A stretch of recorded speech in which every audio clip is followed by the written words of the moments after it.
Okay, good morning, Algebra 2 Trig. So today I'm really going to focus on just two questions, number 8 and number 9. I think these are the ones you guys are going to absolutely hate the most on the test. There's only one question on there, so you don't have to worry too much. Okay, so here's what they want you to find on these, and it's going to even be labeled on there for you, okay? So you're going to have to find the x-intercept. You're going to have to find the y-intercept.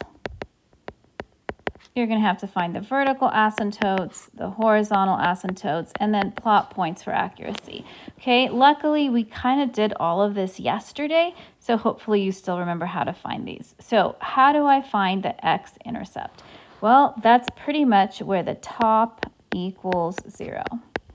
Okay, so the top part of this fraction is -1.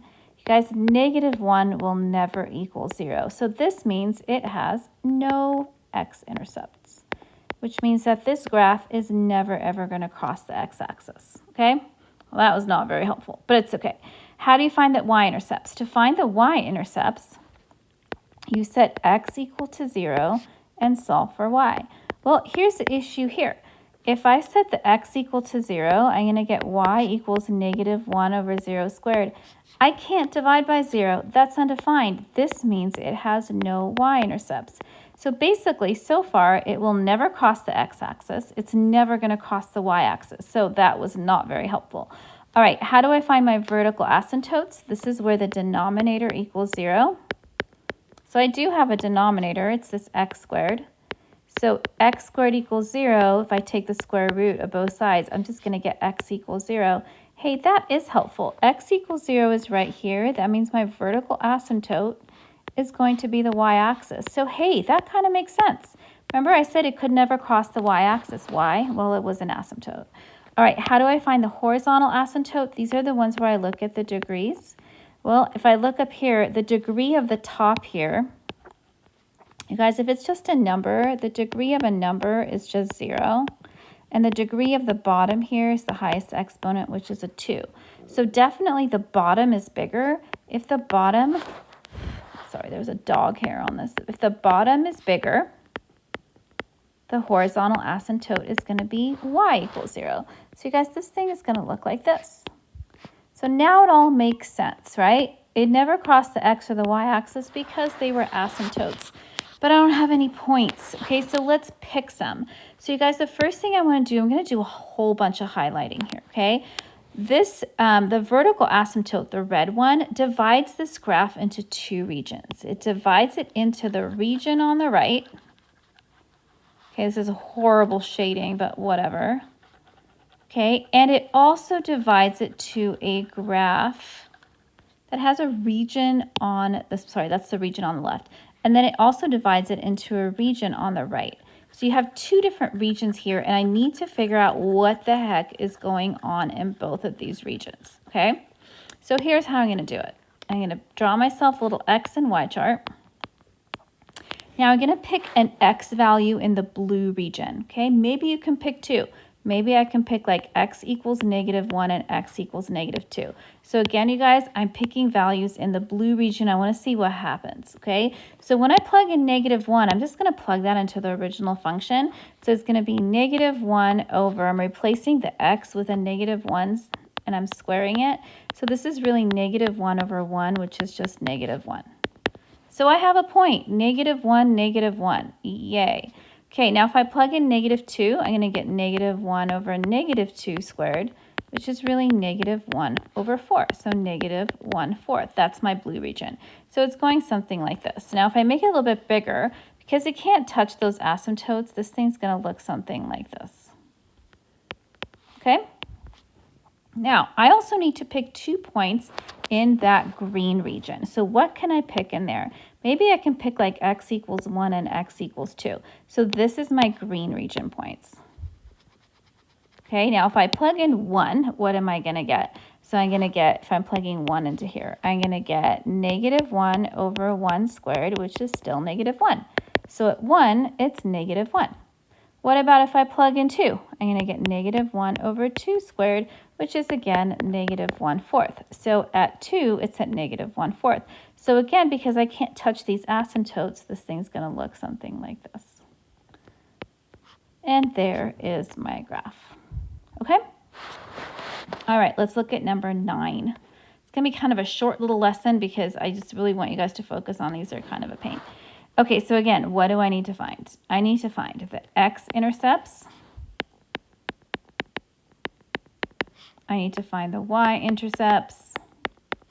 I need to find the vertical asymptotes and the horizontal asymptotes. Okay, so to find the x-intercepts, again, that's where the top part of my equation equals 0. So if I take the top part and set that equal to 0, I'm going to get x equals 0. Hey, this is great news. I've got a point on my graph. This means it crosses the x-axis at x equals 0. How do I find the y-intercepts? This is when you make x equal to 0 and find y. So if I replace all those values here, this x value, and this x value is 0, I'm going to get 0 over 0 minus 3 times 0 plus 2. Well, hey, guess what? 0 over anything is still 0, so y equals 0. Hey, I got the same point. That wasn't very helpful, but it's okay. All right, vertical asymptotes, this is where your denominator equals 0. So my denominator is this x minus 3 times x plus 2. So that's going to give me that x equals 3 and x equals negative 2. So x equals 3 is right here. That's going to be a vertical asymptote.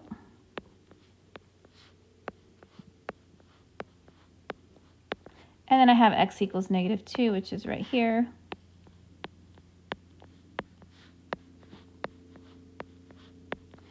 Okay, and then I need these horizontal asymptotes. So remember, horizontal asymptotes, this is where I look at the degree. If I look at the degree of the top is the highest exponent, which is a 1. The degree of the bottom, now look, that's a 1 and that's a 1. If I add those up, I get 2. So again, the bottom is bigger again. So because the bottom is bigger, it's going to be y equals 0. So I'm going to go ahead and draw my asymptote, y equals 0. And don't forget, you guys, I have this point. It's already crossing the x-axis there, right? All right, this one's kind of gross. So how many regions is this divided to this time? Okay, so I'm going to highlight these again. So I have a left region. I'm going to call that region blue.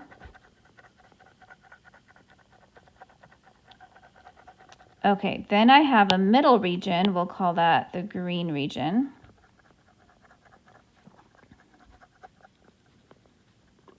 And then I have a right region. We'll call like that the pink or something like that. And you guys, sadly, I don't have very many points to work with here, so I'm going to have to find a lot of extra points, but it's okay. All right, so let's plug these in. Okay, so let's go ahead and make a big XY chart. Okay, so I'm going to pick some blue points. Okay, in the blue region, I'm going to have like x equals negative 3 and x equals negative 4. So these are points from my blue region. You guys notice x equals negative 3 and x equals negative 4 are the first 2 points in my blue region, right? I mean, I can even point to them. Here's negative 3, here's negative 4, right? Okay, so plugging those in. If I replace, here, let me erase this so we have a little bit more room here to work this with. Did I just undo that? Ooh, it's okay. I just uncolored my blue region, but it's okay. Shading's kind of fun anyways. All right, if I plug in, and I didn't erase what I wanted to erase. Oh, it's okay. Technology. All right, if I replace x with negative 3, so I'm going to replace this with negative 3, this with negative 3, this with negative 3. So I'm going to get negative 3 over, and then I'm going to have negative 3 minus 3 times negative 3 plus 2.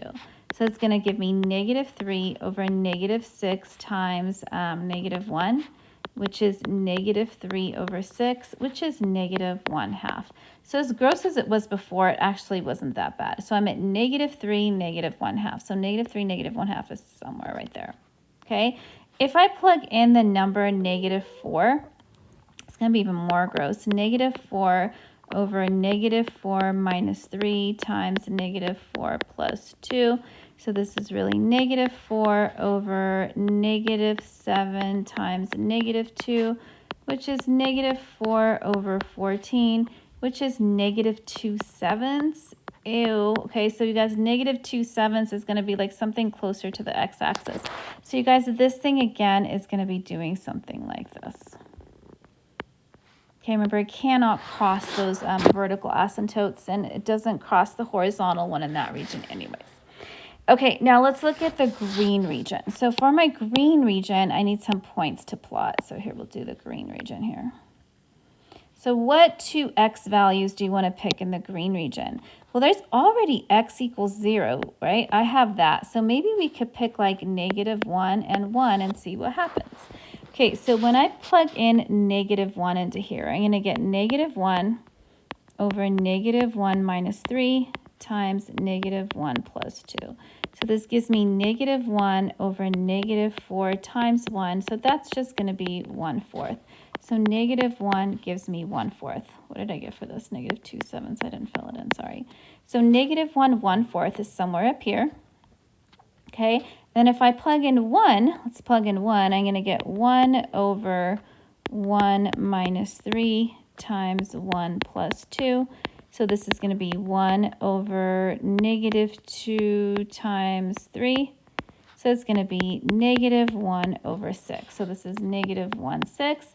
So at 1, I'm at negative 1/6, which is somewhere right there. So you guys, what is this thing doing? It's not like a parabolic. It's a snake. It's doing kind of something like this. Okay? All right, now I need the pink region.